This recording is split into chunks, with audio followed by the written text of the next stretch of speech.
سلام تعنا حبلنا فطوات بيت سبجز تي في علتاو زينا حزنا لكم قريبنا لنا نيشانالنا حدش تزغونكم سبسكرايب نمدباتنا دما شيرن لايكن بمقبار بيت سب كتكونوا بخبرن عدم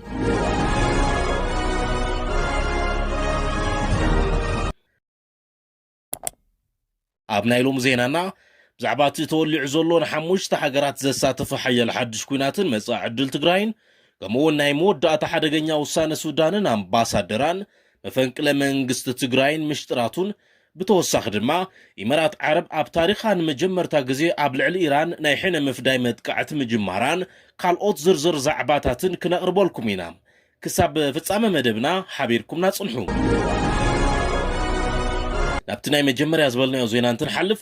سودان أب معرفو نفرت خارتم حاويسو أب تحاقر أب استخايد متقعت سبع ألبو نفرتي نيثيوبيان إماراتن إيدالون كتب الكاسيسام اتن سبالبو نفرتي كاب إثيوبيا معرفو نفرت بحر دار تبقسن دب كم زفتسما دما چبوط مردأتا لن كتبل سودان حبير اللام نززقات اما تخطاتا لمتقعتي سبالبو نفرت صعيبو دما اب إثيوبيا زمدبوتهم امباسادرها صوي علام سودان كم زقلس اوتو حبرات عرب إميريتن إثيوبيا تمالي اب علم لخ معرفو نفرت خارتم اب استخايد متقعتي سبالبو نفرتي بمودادن بغتاب مستافن نتي دبداب فصيمنا لي الله كتبل بوهاب قال منغست تهاجر غليص علام تمال سوني نقند معرفو نفرت رئيس ختما تهاجر كارتم حاوسو ابركت زبولو كبابتات ابلعل بركت زبولو منبر كبابتاتن وتحدراو تكالاتن علامه زغبره دبدابات درون تفصيميو منستر قدات وصاة هاجر محادين سالم وتحدراو وهاب قال قاسم عواد عبد الوهابن لوم سولس نغو ابزهابو حبراو غازيطاو مغلصي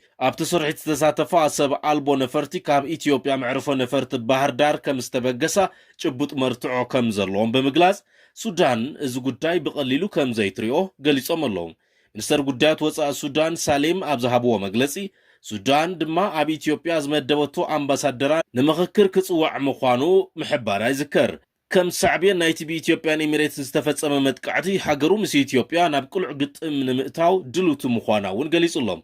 امونغو سودانن إثيوبيان زولو دبلوماسيا وركب ابز حلف حدت عمتات ترايب زي فلت كونتات ناتبالاشو زمص خوينو تمالسوني اب احغراو معرفو نفرت كارتم استفصم متقعت درون صعيبو اتناي قالات كوينات نابزل على درجه تسغاغيرلهم منستر قدايت وصاة سودان محادين سالمن قال قباي حيلتات مكلخال عسيم عواد عبد الوهابن بحبر ابزهابو مغلصي حبرات امارات عربن إثيوبيان ابت متقعتي بقطا ايد كم زلون بوغعي كسيسوملهم بعلمز سودان نت متقعتي زفصما درونات مبغسين اب إثيوبيا زركب معرفو نفرتي بحر دار مخوانو زرغاغص چبوت تكنيكاوي مرداتا كم زلون بمغلاص بفلاي ناي إمارات نبرت زخونتن اس 88 زبل مللي قصر زلوا درون باير كلل إثيوبيا حلفا نت متقعتي كم زفصما تفليتهم نزو صعيبو سودان اب اديس ابابا زركب امباسادران مخكر زصوعت كتكون كلا لوالونتا نمحلاو كساب قطتاو وتادراو ግጭት ከብጽሕ ዝኽእል ስጉምቲን ሙሳድ ድልውቱ ምዃና በመጥንቃቅ ስጋታ ገሊጻላ ነዝቡርቱዕ ክስም ምላሽ ዝሃበ ሚኒስትር ጉዳያት ወጻኢ ኢትዮጵያ ሎሚ አብዘውጾ መግለጺ መንግስት ሱዳን ዘቅረቦ ክሲ መሰረት ዘይብሉን ሓሶትን ብምባል ሙሉ ነጽይግዎሎም ኢትዮጵያ በዋብ ቃል ሰራዊት ሱዳንን ሚኒስትር ጉዳያት ወጻኢ ሱዳንን አብዛሃብዎ ሓበራዊ ጋዜጣዊ መግለጺ ኣብ ልዕሊኣ ዝቀረበ ክሲ መሰረት ዘይብሉ ክትብል ነጽጋቶላ ህዝብታት ኢትዮጵያን ሱዳንን ነውሕ ጸንሐን ታሪኻውን ጥቡቅ ሕውነት ዘለዎም ህዝብታት እዮም ዝበለ መግለጽ ስርዓት ብልጽግና ነዚ ኣብ ሞንጎ ክልቲአን ሃገራት ዘሎ ሕውነት ኣብ ግምት ብምእታው بقاليوم تواقعت وغانات سودان اب لعل غزاتاو حدنتن هاغراو دحننتن إثيوبيا زفصوم زلو كبرت تحساتات كاب مغلاص تقوطي بصنيحه كبل دما ملسيبلهم يماغلاص اسف سلطانات بلصغنا منግስት سودان سراويت تግራይ ዝገብሮ ዘሎ ሓገዝ ርክብ ክልቲአን ሃገራት ናብ ሓደጋ ዘእቱ እዩ ክብል ገሊጹም ናይ ሱዳን ዕጡቅ ጉጅለ ዳዕመል ሰሪዕ ክገብሮ ጸንሐን ዝገብሮ ዘሎን ኩለ መዳይ ሓገዝ ብዓለም ለኸ ትካላት ከይተረፈ ክንቀፍ ጸንሐ ስርዓት ብልጽግና ነቲ ኣብ ልዕሊ መዕርፎ ነፈርቲ ካርቱም ዘካይዶ ደብዳብ ድሮን ብምኽሓድ ንሱዳን ተገልቢጡ ኸሲስዎ ኣሎ ኣርሚ 7 ሰራዊት ትግራይ ኣብ ደቡብ ምዕራብ ትግራይ ኣብ መረበቱ ዓሪዱ ንወረርቲ ሓይልታት ሕማም ርእሲ ኮይኖም ይርከብ በዚ ኩነታት ዝቃስኣኑ ወረርቲ ሓይልታት ዘይሽሙ ክህብዎን ከጸልምዎን ልሙድ እዩ ናይ ሕዚ መግለጺ ስርዓት ብልጽግናውን ኣካል ናይቲ ክገብርዎ ጸንሑ ተኸታታሊ ጠቐነን ምድንጋርን እዩ ስለዝኾነ ድማ ጂኦግራፊያ ባዕላ ዋቂዓት እውይ ከም ዝበሃል ኣብ ልዕሊ ህዝቢ ትግራይ ዘለዎ ጽልኢት ንምግላጽ ተፈላለየ ሜላ ምጥቃሙ ቀጺሉሎ ስለዝኾነ ድማ ሱዳን ዝተፈላለዩ ፀረ ኢትዮጵያ ዝኾኑ ሓይልታት ከም መዕቆቢ ማእኸል ኮይና ተገልግለላ ክብል ኢትዮጵያ ጥርዓና ተስምዕ ዘላ ሱዳን ቦረርቲ ሓይልታት ካብ መረበቱ ዝተመዛበለ ሰላማዊ ህዝቢ ትግራይ ኣዕቂላ ደኣ ተተኣናግድ እምበር ካልእ ክፍኣት የብላን ክብሉ ተፈናቐልቲ ትግራይ ብወገኖም ይገልጹ ብልጽግና ምስ ዓመፅቲ ሱዳንን ዓረብ ኤሚሬትስን ብምዃን ንሱዳን ይሕምሳ ከም ዘሎ ዓለም ዝመስክሮ ሓቂ እዩ እቲ ሓቂ ከምዚ እንዳሃሎ ኢትዮጵያ ኣብ ጎኒ ህዝቢ ሱዳን ደው ከም ትብልን ኣብዛ ጸጋሚ ግዜ ምስቲ ህዝቢ ዘለዋ ጥውቕሕነት ከም ተረጋግፅን ብልጽግና ኣብ ዘውፅኦ ቅይዕ ገሊጹ ኣብ ሱዳን ዝካየድ ዘሎ ውግእ ብወተሃደራዊ ሓይሊ ዝፍታሕ ስለ ዘይኮነ ኢትዮጵያ እቶም ተዋጋእቲ ወገናት ናብ ዘተ ንኽመፁ ደጋጊማ ትፅውዕ ብምባል ብሕጓ ነቶም ኣሸበርቲ እናደገፈት ብቕድሚት ድማ ብመግለፂ ንዓለም እንዳደናገረት ትርከብ ብተወሳኺ ኢትዮጵያ ህፁፅ ሰብኣዊ ምቁራፅ ተኽሲ ቀጻልነት ዘለዎ ተኽሲ ደው ናይ ምባል ስምምዕ ከምኡውን ኣብ ሱዳን ንዘላቒ ሰላምን ናብ ሲቪላዊ ምሕደራ ንምምላስን መሰረት ዝኸውን ናፃን ኩሉ ዘጠቓልልን ብሲቪል ዝምራሕ ዘተን ንምስግጋርን ከም ዘድሊ ብምግላጽ ንተግባራውነቱ ድማ ኣድላይ ዘበለ ሓገዝ ከም ትገብር ኣፍሊጣ ኣላ ስዒቡ ዝመፀና ሓበሬታ ከም ዘርድኦ ድማ ኣብ ኢትዮጵያ ኣምባሳደር ሱዳንን ቋሚ መልእኽተኛ ሕብረት ኣፍሪቃን ዝኾኑ አልዘይን ኢብራሂም ሁሴን ኢትዮጵያ ለቂቆም ከም ዝወፁ ሱዳን ሆራይዘን ጸብጺብሎም እቶም ኣምባሳደር ካብ ኢትዮጵያ ዝወፁ ልቐንዲ ምኽንያት ትማሊ ምሸት ሚኒስትር ጉዳያት ወፃኢ ሃገሮም ንዘቕረበሎም ጻውዒት ስዒቡ እዩ ሱዳን ነዚ ጻውዒት ዘቕረበትሉ ምኽንያት ኣብ ኣህጉራዊ ማዕርፎ ነፈርቲ ካርቱም ንዝተፈጸመ መጥቃዕቲ ድሮን ኢድ ኢትዮጵያ ኣለዎ ብዝብል ተቃውሞ ድሕሪ ምስማዕ እዩ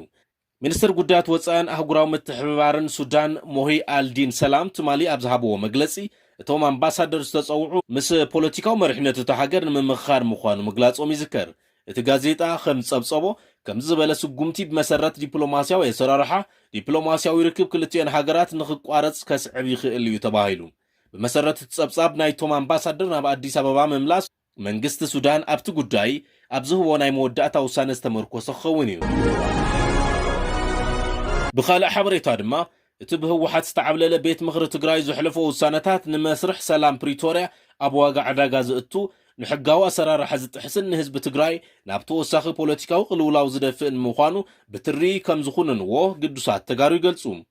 እቲ ብስም ሻድሻይ ዘመን ሻድሻይ ስሩዕ ጉባኤ ቤት ምኽሪ መንግስቲ ትግራይ ተባሂሉ ዝተጸውዐ ዘይሕጋዊ ስብስብ ንስምምዕ ሰላም ፕሪቶርያ ብግልጽ ብምጥሓስ ዶክተር ደብረጽዮን ገብረ ሚካኤል ፕሬዝደንት ክልል ትግራይ ገይሩ ብምሻም ኣብቲ ክልል ሓደገኛ ፖለቲካዊ ውጥረት ፈጢሩ ከም ዘሎ ተሓቢሩ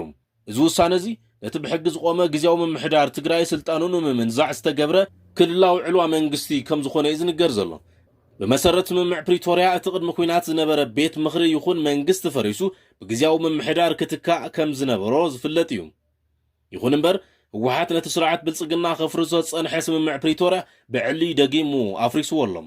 በዚ ድማ ነቲ ዝፈረሰ ቤት ምኽሪ ተመሊሱ ስራሕ ክጅምር ምግባሩ ንሰላም ዘለዎ ንዕቐት ዘመላኽት እዩ ዝብል ወቐሳ ገጢሞ እዚ ስጉምቲ እዚ ነቲ ዞባ ናብ ዳግማይ ደም ምፍሳስ ክመልስ ዝኽእል ሓደገኛ ውሳነ ክብሉ ወሃብትሪ ተገሊጾም እቲ ቤት ምኽሪ ወይዘሮ ኪሮስ ሓጎስ ኣፈ ጉባኤ ዶክተር ደብረጽዮን ገብረ ሚካኤል ድማ ፕሬዝደንት ገይሩ ብምሻም ቃለ መሓላ ዘፈጸመሉ ኸይዲ ካብ ሕገ መንግስታዊ ስርዓት ወፃኢ ዝተፈጸመ ድራማ እዩ ተባሂሉ ኣብ ሓደ ክልል ክልተ መንግስቲ ንምፍጣር ዝተኻየደ እዚ ምንቅስቓስ ንህዝቢ ትግራይ ኣብ መንጎ ክልተ ሓይሊ ንኽጭፍለቕን ንኽዳኸምን ዝገብር ጥልመት እዩ ደብረጽዮን ጸብጻብ ኣፈጻጽማ ስምምዕ ፕሪቶርያ ብምቕራብ ነቲ ውዕል ሰላም ከም ድላዩ ክትርጉሞ ምፍታኑ ካብቲ ክስዕብ ዝኽእል ሕጋዊ ተሓታትነት ንምምላጥን ንህዝቢ ንምድንጋርን ዝተኣለመ ውዲት እዩ እቲ ቤት ምኽሪ ንስራሕ ፈጻሚ ምምዕርራይ ክገብር ስልጣን መሃቡ ድማ ነቲ ብሕጊ ተፈላጥነት ዘለዎ ግዜያዊ ምምሕዳር ንምፍራስ ዝተወጠነ እዩ እዚ ውሳነ እዚ ንረብሓ ህዝቢ ትግራይ ዘቐደመ ዘይኮነስ ንረብሓ ውልቀ ሰባትን ጉጅለታትን ዘገልግል እዩ ህዝቢ ትግራይ ካብ ዝተወልዐሉ ኩናት ገና ከይሓወየ ተመሊስካ ናብ ፖለቲካዊ ምስሓብን ወተሃደራዊ ስጋኣትን ዘእቱ ውሳነታት ምሕላፍ ታሪኻዊ ጌጋን ተሓታትነትን ዘስዕብ ተግባር እዩ ብሓፈሹ እዚ ብህወሓት ዝተመርሐ ቤት ምኽሪ ዘሕለፎም ውሳነታት ንሉዓላውነት ሃገርን ንሰላም ህዝብን ዝዳፈር ብምዃኑ ብመንግስቲ ይኹን ብህዝቢ ተቐባልነት የብሉን ክብሉ ገለ ወሃብቲ ርእቶ ይገልጹ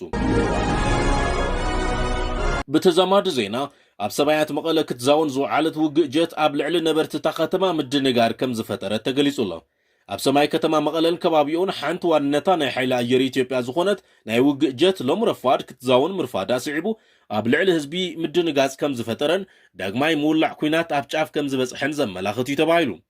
بيت مخرج تجراي دبرسيون جبر ميكائيل بريزيدنتو جيروخ مرز أب استأكبوا وان እታናይ ውግእ ጀት ትሕት ኢላ ክትበረር ከም ዝተረኣየት እዩ ተገሊጹ ኣብ ትግራይ ዝረኣዩ ዘለዉ ፖለቲካውን ጸጥታውን ምዕባለታት ተኣፋፍና ኾኑ ይኸዱ ከም ዘለዉ ንብዙሓት ሰባት ስጋኣት ከም ዝፈጠረ እውን ይግለጽ ኣሎ ህወሓትን ስርዓት ብልጽግናን ኣብ ናይ መወዳእታ ስዕረትን ውርደትን ከም ዘለዉ ዘመላኽት እዚ ኩነታት ናበይ ዘመላኽት እዩ ዝብል ሕቶ ናይ ብዙሓት ኮይኑ ይርከብ ኣብ መወዳእታ ዜና ሕቡራት ኢማራት ዓረብ ኣብ ውሽጢ ኢራን ኣብ ልዕሊ ብዙሓት ሲቪላውያንን ወታደራውያንን ዕላማታት ሕነ ንምፍዳይ ዝዓለመ መጥቃዕቲ ነፈርቲ ተካይደላ ካብ ቦታታት ሓይሊ ባሕሪ IRGC ክሳብ ኣብ ባንዳር ዓሳብ ዝርከቡ መሳለጥያታት ፔትሮኬሚካል ከምኡውን ኣብ መላእ ግዛኣት ሆርሙዝጋን ዝርከቡ ካልኦት ቦታታት ብተወሳኺ ደሴት ቀሽም ዕላማታት ብሜራጅ 2009 ኢያድስ ሓዊሱ ብናይ ሓይሊ ኣየር ኢማራት ዓረብ ነፈርቲ ውግእ ይውቃዕ ከም ዘሎ ይንገር ኣሎ ዕጡቋት ሰብ ኣልቦ ነፈርቲ ሓይሊ ኣየር ኢማራት ኣብዚ መጥቃዕቲ ነፈርቲ ብሰፊሑ ይሳተፋ ከም ዘለዋ ይግለጽ ኣሎ ካብ USS አብርሃም ሊንከን ዝተንቀሳቐሳ ነፈርቲ ውግእ ሓይሊ ባሕሪ ኣሜሪካ እውን ኣብዚ መጥቃዕትታት ምስ ነፈርቲ ኤሚሬትስ ክጽምበራ ልዑል ተኽእሎ ኣሎ ተባሂሉ ይኹን እምበር ግብረ መልሲ ኢራን ከቢድን ኣዝዩ ሓሳይን ክኸውን ከም ዝኽእል ብዙሓት ተንተንቲ ፖለቲካ ይገልጹ ኣለዉ